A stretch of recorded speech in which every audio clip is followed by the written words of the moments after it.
మూర్తి గారు భలే ఉందండి మీ సినిమా. నాకైతే బాగుంది guys. Music shop Murthy movie simple yet beautiful గా నెవర్ గివ్ అప్ టైప్ లో ఎమోషన్స్ టచ్ చేస్తూ కూల్ గా ఫీల్ గుడ్ వేలో ఉంది. సినిమా అంతా మూర్తి క్యారెక్టర్ తో ట్రావెల్ అయ్యేలా చేసి ఇంట్రెస్టింగ్ గా ఉంది మూవీ.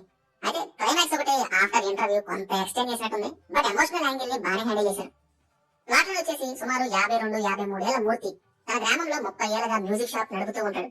సంపాదన లేక ఇక ఫైనాన్షియల్ గా హెవీ ప్రాబ్లం అవడంతో వేరే దాని కోసం చూస్తూ డీజేలోకి దిగుతాడు. ఇది అసలు ఎలా జరిగింది, ఎవరు నేర్పించారు, మరి తన డీజే జర్నీ ఎంత దూరం వెళ్ళింది, ఇవన్నీ మూవీలోనే చూడాలిక. ఫస్ట్ థింగ్ సినిమా ప్రొసీడింగ్స్ అంటే మూర్తి క్యారెక్టరైజేషన్. నాకు ఇదే సినిమా ఎక్కడానికి మెయిన్ థింగ్స్.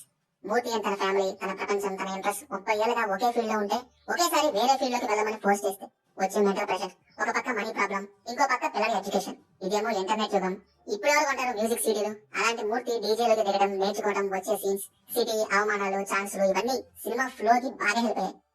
మూర్తి స్క్రీన్ మీద ఉన్నంతసేపు ఒక ఫీల్ ఉంటుంది. డైలాగ్స్ కానీ బిహేవియర్ కానీ ఆ ఏజ్ లో ఏ మాత్రం వెనక్కి వెళ్లకుండా మనల్ని ఎవరు ఆపేదనే రేంజ్ లో ముందుకు వెళ్ళడం, ఒక ఫీల్ అండ్ ఫ్లో ఉంటుంది ఆ క్యారెక్టర్ లో. అంజనా క్యారెక్టర్ డీసెంట్, కొద్దిసేపే ఉంటుంది ఆ క్యారెక్టర్ ఫస్ట్ హాఫ్ లో. అయితే సినిమా పేజింగ్ వైజ్ క్లైమాక్స్ కాస్త తడబడిద్ది అంతే. ఎమోషనల్ వైజ్ కాదు, అది మాత్రం పర్ఫెక్ట్ గా ఉంది. బట్ ఎందుకో ఎక్స్టెండ్ చేసినట్టుగా ఉంటుంది, ప్రొలాంగ్ చేసిన ఫీలింగ్ అనమాట after interview. But anyway feel అయితే ఉంటది. మూర్తి వైఫ్ సైడ్ నుంచి ఒక ఎమోషనల్ ఫీలింగ్ వస్తుంది క్లైమాక్స్ లో. సాటిస్ఫైయింగ్ ఎక్స్పీరియన్స్ నాకైతే. Feel good and heartful journey of dreams. Performances wise Ajay Ghosh గారి సినిమాకి బిగ్గెస్ట్ ప్లస్ ఆయనే. చాలా బాగా చేశారు. ఇన్నోసెన్స్ వైజ్ కానీ, ఏజ్డ్ క్యారెక్టర్ వైజ్ కానీ, ఫ్యామిలీ, మనీ అండ్ అంబిషన్ కి మంచి ఇరుక్కుపోయిన ఒక 52 ఏళ్ల వయసు గల వ్యక్తిగా చాలా బాగా సెట్ అయ్యారైనా. చాందిని రోల్ డీసెంట్, బట్ ఎందుకో తన యాక్టింగ్ నాకు అంత లేకదు, ఏదో ఓకే టైప్ అంతే. రిమైనింగ్ ఆమని గారు, భానుచందర్ వీళ్ళు.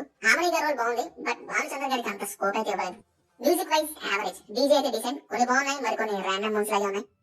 Finally music shop Murthy to DJ మూర్తిగా మూర్తి జర్నీ చూడడానికి బాగుంది. ఓడిటీ కాబట్టి చూసేయచ్చు, డిసప్పాయింట్ అయితే లేదు. Movie streaming in Telugu on Prime video, no adult scenes, no bad language. Cinema చూస్తుంటే మీకు ఎలా అనిపించిందో కింద కామెంట్స్ లో మాత్రం తప్పకుండా షేర్ చేసుకోండి.